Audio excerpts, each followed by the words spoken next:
This is my 2023 visit to the Southern California Retro Gaming Expo. It was held on May 6th and May 7th. I attended May 6th. I could not make it to the May 7th. It had a couple of YouTube celebrities, and in addition to that, they also had a few video game adjacent sort of celebrities that were in attendance. All you had to do was go to the panels when you were done looking through all of the goodies in the main booths. At the tail end of this video, I'll show the swag that I purchased. If you want to skip ahead, you can check that out. This was the view from the parking lot of the Ontario Convention Center in Southern California. I arrived at about 9:30 and there was hardly no one there, and I was able to practically walk right in. We had to wait until they would let us in so we could scan us.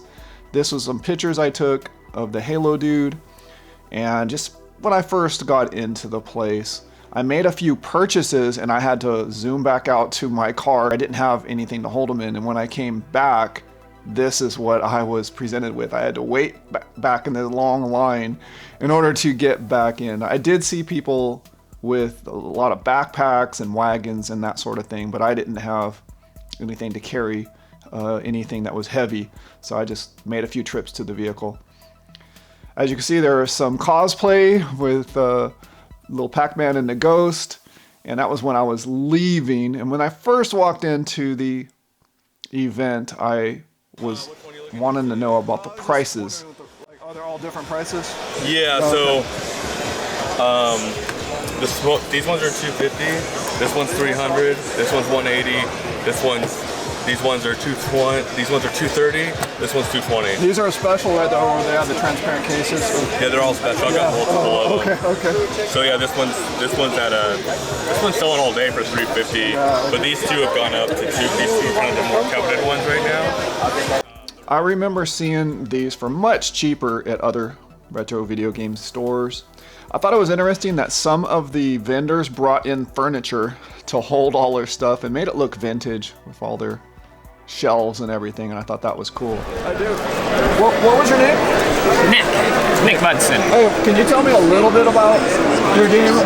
Sure. Like what kind of game is it? A platformer or? It's a shooter game, kind of like Contra meets Metal Gear. Okay. So there's 5 zones, 3 stages for each floor, and 1 final stage for the last zone. Are you planning on coming out with a follow-up when you're done? Yeah, depending on how what the reception is. If it does really good, I bet you sell out of these. Yeah, well, we'll see. Yeah. But yeah. Well, thank you.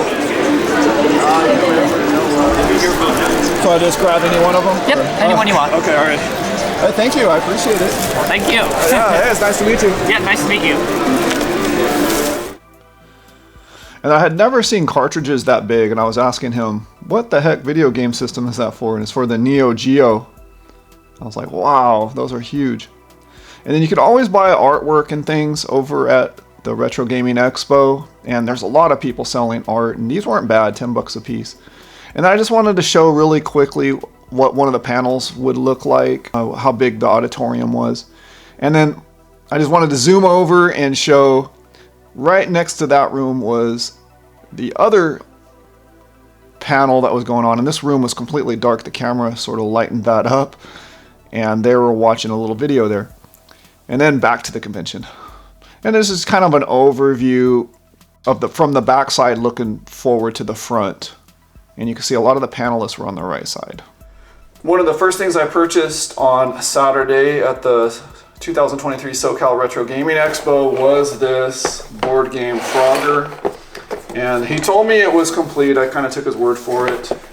And I took a look inside and has some of the pieces. I don't know, it might be complete. But I do like to collect the old video game based board games, and he sold this to me for $30. Next up, I've been wanting to collect for GameCube for a while, but I just never got around to it.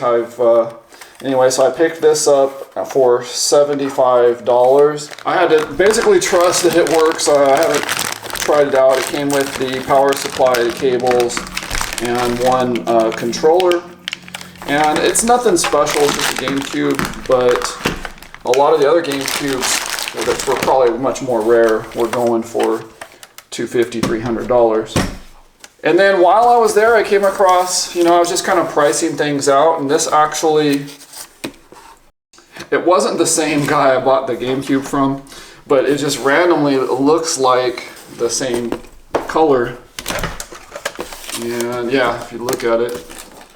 And so it was a box only, and I thought it was a complete box thing, but he was offering the box only for $20, which the box is in pretty bad shape, but I went ahead and gave it to him. I probably could have haggled it down a little, but what the heck. So now I have at least a box to go with the GameCube. I came across this Xbox 360, and it was for sale. There was actually 2 of them, and he was only asking $5, and so it most likely has the red ring of death, I'm assuming. He offered them both to me for $8, but I just couldn't imagine lugging those both of those around. And the other one had a little more damage superficially, but he was like, yeah, two for $8. I was like, no, I'll just take the one for $5, and I'll have to check this one out. I don't know if it works. I'm assuming it has the red ring of death, though. I'm assuming. I picked up this gatefold copy of Super Video Arcade Utopia for the Intellivision, and it I guess it only has the one overlay, but I'm not sure. But he was only asking $15 for it, and I didn't have the Sears Utopia, so I thought, okay, sure. So I didn't have the Sears copy, so I'd like to add that to my collection. And then I bought a couple of Xbox games here, and they were only asking $5. And one of my hobbies is bowling, so I picked up the AMF bowling, the Enter the Matrix for the original Xbox, the Division for Xbox One. They were only asking $5, and Madden 2022. So I picked those games up. This young kid was selling a copy of the game that he made called Copper Jacket, and he was just sitting at a booth by himself with a stack of his games, and he was only asking $40. It's for the NES, and I went ahead and bought a copy. And then Limited Run Games had a bunch of their books, and they had a bunch of games for sale also. I thought I'd pick up this Atari Archive. It's shrink wrapped. It looks like I was able to look through one of the books that was open, so I thought that was an interesting book, and I will do a video on this. I know you guys love book reviews. I also met Andre Meadows. I've seen him before, and he is so cool. We were talking about Marvel, and he was selling these t-shirts. So I picked one up, and anyway, we were talking about Marvel and things, and he's just really cool. He's one of the guys that's doing a panel on Sunday morning, which I won't be able to make it to, but it's mostly a question and answer session. And then finally, this was my badge for the Retro Gaming Expo, and they have the Final Fantasy thing going, theme, and Retro Fighters, yeah, and basically it was $30 to get in, $15 to park, so it was not a cheap thing just to even go to the Retro Gaming. So that was all my pickups, and thank you for watching.